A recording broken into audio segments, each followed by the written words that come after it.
ልን ውድ ኢትዮ ከረንት የዩቲዩብ ገጽ ተከታዮችና አድማጮች እንደምን አላችሁ? ለዕለቱ የተመራረጡትን አርዕስተ ዜና ወደ እናንተ ይዘን ቀርበናል። የዶክተር ገብረጽዮን ገብረ ሚካኤልና የጄኔራል ታደሰ ወረደ ዛቻና የጠቅላይ ሚኒስትር አብይ አህመድ ምላሽ ይጠበቃል።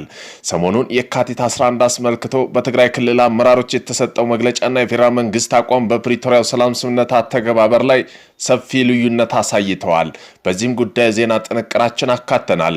ኢትዮጵያና ኤርትራ በጦርነት አፋፍ ላይ ናቸው ሲል ኢንተርናሽናል ክራይሲስ ግሩፕ ገለጸ። ኢንተርናሽናል ክራይሲስ ግሩፕ በሰሜን ኢትዮጵያና በኤርትራ መካከል አዲስ ጦርነት ስጋት እንዳለ አስጠነቀቀ። ውጥረቱ ወደ ቀጥተኛ ጦርነት ለመቀየር ጊዜው አጭር ጊዜ ብቻ ቀርቶታል ብለዋል። በዚህም ጉዳይ ዜና ጥንቅራችን አካተናል። የኤርትራ ሰራዊት በተንቤን አብይ አዲ ነጋዴዎች ላይ ዘረፋ እየፈጸመ መሆኑን የወጡት መረጃዎች ያመለክታሉ። እነዚህንም በጥንቅራችን አካተናል። ቆይታችሁ የምትሰሙት ይሆናል። ሞተዋል፣ በስትሮክ ተጠቅተው ሆስፒታል ተኝተዋል የተባሉ ሲወራላቸው የነበሩት የተባበሩት አረብ ኤምሬት ፕሬዝዳንት ዛሬ ብቅ ብለዋል። በምን ጉዳይ የሚለውንም የዜና ጥንቅራችን አካተናል። ቆይታችሁ የምትሰሙት ይሆናል። ቤተሰብ ለመሆን ላይክ፣ ሼር፣ ሰብስክራይብ ማድረግዎን እንዳይረሱ።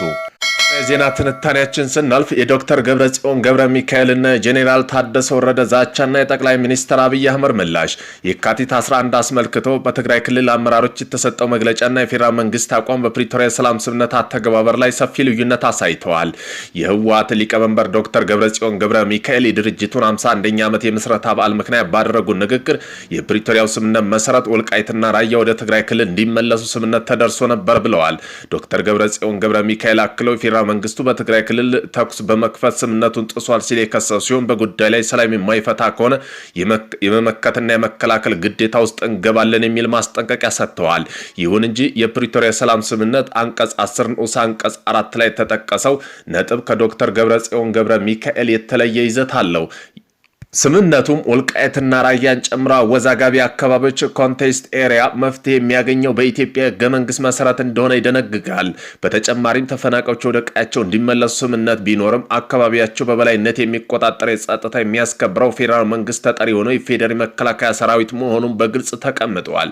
በተመሳሳይ መድረክ ላይ ንግግር ያደረጉ ጊዜያዊ አስተዳደሩ ምክትል ፕሬዝዳንት ጄኔራል ታደሰ ወረደ በበኩላቸው የፌዴራል መንግስቱ የገባውን ቃል እንዲያከብርና ተፈናቃዮች በመመለስ ትግራይ ሉዓላዊነት እንዳረጋግጥ ጠይቀዋል።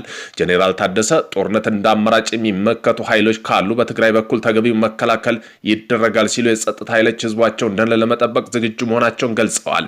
በተቃራኒው ጠቅላይ ሚኒስትር አብይ አህመድ ከሳምንታት በፊት ለህዝብ ተወካይ ምክር ቤት በሰጡ ማብራሪያ ተፈናቃዮች ያልተመለሱት ተፈናቃይን መያዝ ያደረገ ፖለቲካ በመኖሩ ነው ብለዋል።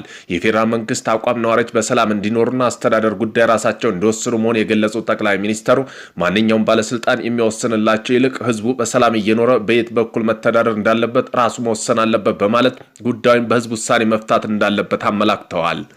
ኢትዮጵያና ኤርትራ ጦርነት አፋፍ ላይ ናቸው ሲል ኢንተርናሽናል ክራይሲስ ግሩፕ ገለጸ።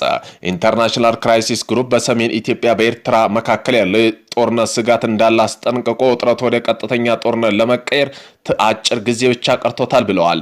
የዓለም አቀፋዊ የጥናት ተቋም ኢንተርናሽናል ክራይሲስ ግሩፕ ባወጣው አዲስ ሪፖርት በኢትዮጵያ ፌዴራል መንግስትና በኤርትራና በትግራይ ኃይሉ መካከል ያለው ግንኙነት እጅግ አደገኛ ነው ሲል በመረጃው ገልጾታል። ተቋሙ እንዳለው ከሆነ ቀጠናው ዳግም ወደ አስከፊ ጦርነት ሊያመራ ይችላል የሚል ሰፊ ድል እንዳለው መሆኑን ይህንም የሰኮንዶች እድሜ ብቻ የቀረው ስጋት መሆኑን አስታውቋል።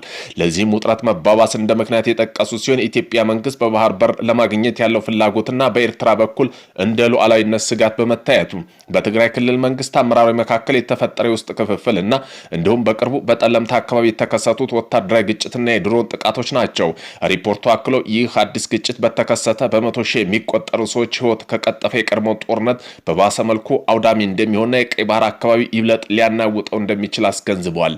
በመጨረሻም ክራይሲስ ግሩፕ እንደ ኬንያ፣ ደቡብ አፍሪካ፣ ናይጄሪያ ያሉ አፍሪካ ሀገራት እንዲሁም ሀያላን ሀገራት ግጭቱን ለማስቀረት አስቸኳይ ዲፕሎማሲ ጥረት እንዳደርጉ ጥሪ አቅርበዋል።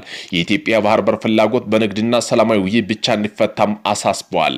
የኤርትራ ሰራዊት በተንቤን አብይ አዲ ነጋዴዎች ላይ ዘረፋ እየፈጸመ መሆኑን ተገለጸ። የኤርትራ ሰራዊት በተንቤን አብይ አዲ በየካቲት ግማሽ አካባቢ ጀምሮ የገቡ ሲሆን ህዝቡ በከፍተኛ ደረጃ መረበሽና የደህንነት ስጋት ምክንያት እንቅስቃሴ መስተጓጎሉን የወጡት መረጃዎች ያመለክታሉ። ሞተዋል እየተባለ ሲነገርላቸው የነበረው ወይም በስትሮክ ተጠቅተው ሆስፒታል ተኝተዋል እየተባለ ሲወራላቸው የነበሩት የተባበሩት አረብ ኤምሬት ፕሬዝዳንት ዛሬ ብቅ ብለዋል።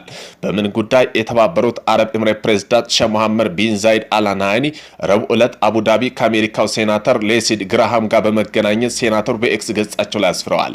ሴናተሩ በዚህ መልእክታቸው ስለ ሀገሪቱና ስለ ሀገሪቱ መሪ እየተሰራጨ ያለው የሐሰት መረጃ ተችተዋል። በሳምንታት መጀመሪያ ላይ የቱርኩ ፕሬዝዳንት ረሲፕ ጣይብ ኤርዶዋን ወደ አቡዳቢ ሊያደርጉት የነበረው ጉብኝት ማራዘማቸውን ተከትሎ ስለ ሼህ መሐመድ የጤና ሁኔታ ማህበራዊ ሚዲያ ላይ የሚነገረው ወሬ ተበራክተው ነበር። ኤርዶጋን ቢሮም ኤምሬት መሪ የጤና ችግር እንደገጠማቸው የሚገልጽ ጽሑፍ በኤክስ ገጹ አውጥቶ በኋላም ላይ መልሶ አጥፍቶታል።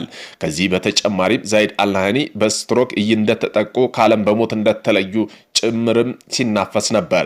የአሜሪካው ሴናተር ግራሃም ዛሬ በኤክስ ገጻቸው ላይ ባሰፈሩ ጽሑፍ ከፕሬዝዳንቱ ጋር በአንድ ሰዓት ተኩል መቆየታቸውን ገልጸዋል። በተባበሩት አረብ ኤምሬትና በፕሬዝዳንት ሼህ መሐመድ ቢን ዛይድ የሐሰት መረጃ የሚያሰራጩ ሰዎች ትርጉም የለሽ ወሬ እያወሩ ነው በማለት ውድቅ አድርገዋል። የተባበሩት አረብ ኤምሬትና ሳውዲ አረቢያ መካከል አለመግባባት ያለ ሲሆን በዚህ ጊዜ ከጊዜ ወደ ጊዜ እየሰፋ መጥቷል። ታዋቂ ሳውዲ ማህበራዊ ሚዲያ ተጠቃሚ ኤምሬት ለቀጠናው አለመረጋጋት አስተዋጽኦ እያደረገች ነው በሚል ተችተው እያጠናከሩ የሚገኙ ሲሆን አስተያየቶቹ ግን ብዙ ጊዜ ሼህ መሐመድ በግል ኢላማ ያደረጉ ናቸው። የዛሬ አሜሪካ ሴናተርና የፕሬዝዳንት ስብሰባ በቃስር አልሻቲ መካሄዱን የሀገሪቱ የዜና አገልግሎት ዘግቧል። ሼህ መሐመድና ከፍተኛ ኤምሬት ባለስልጣን በአሜሪካ ሴናተር ጋር ሲነጋገሩ የሚያሳይ ፎቶግራፍና ቪዲዮዎች ይፋ አድርገዋል። ሁለቱም ወገኖች በቀጠናው ሁኔታዎችና መካከለኛው ምስራቅ ሰላም ለማስፈን የሚደረጉ የጋራ ጥረቶች ላይ መወያየታቸውን ተገልጿል። ቫቲካን የትራምፕን ግብዣ ውድቅ አደረገች። ቫቲካን በትራምፕ የታቀደውን የሰላም ቦርድ እንደማትቀላቀል አስታውቃለች። ዓለም አቀፋዊ ቀውሶች መፍታት ያለባቸው የተባበሩት መንግስታት ድርጅት በኩል መሆን አለበት ብላለች። ቦርዱ ላይ እንዲሳተፍ ግብዣ የቀረበላቸው ርዕሰ ሊቃነ ጳጳስ ሊዮን ግብዣውን ውድቅ ያደረጉ ሲሆን ጣሊያን የአውሮፓ ህብረትን በታዛቢነት ብቻ ለመሳተፍ ወስነዋል። ቲቾች ቦርድ የፍልስጤም ተወካዮች ያገለለ መሆኑን የተባበሩት ዓለም አቀፍ ግጭቶች ያለው ሚና ሊያሳጣ ይችላል በማለት ስጋታቸውን ይገልጻሉ።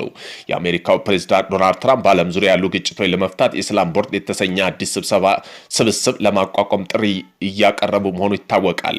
ይሁን እንጂ ይህ ጥሪ በተለይም በመካከለኛው ምስራቅ ሰላም ለማምጣት የፍልስጤም ተወካዮች ያላካተተ በመሆኑ የተባበሩት መንግስታት ድርጅት ሚና ሊያዳክም ይችላል በሚል ብዙ ወገኖች ዘንድ ጥያቄ እየተነሳበት ይገኛል። ነው የተባለው የካንሰር ክትባት ሩሲያ ኢንቶርሜክስ የተሰኘው አዲስ የካንሰር ክትባት በክሊኒካዊ ሙከራ 100% ስኬታማ እንደሆነ ለአገልግሎት መፍቀዷን አስታወቀ። ክትባቱ የመከላከል ስርዓቱን ለማነቃቃት ካንሰር ሴሎች እንዳያጠቃ እንደሚሰራ ተገልጿል። ነገር ግን 100% ስኬታማ ነው የሚለው ብዙ ጊዜ ለተወሰነ የካንሰር አይነት ወይም ለተወሰነ ተሳታፊ ብቻ ሊሆን ይችላል ተብለዋል። ዓለም አቀፋዊ ደረጃ እውነተኛ ተቀባይነት ለማግኘት ውጤቶቹ በገለልተኛ አካል መፈተሽና በሳይንስ መፍትሄዎች መታተም ያስፈልጋል። እውነተኛው ከተረጋገጠ ትልቅ የሕክምና ልዩነት ሊያመጣ ይችላል። ከዚያ ግን የመጨረሻው ውጤት በጥንቃቄ መጠባበቅ ይገባልም ሲሉ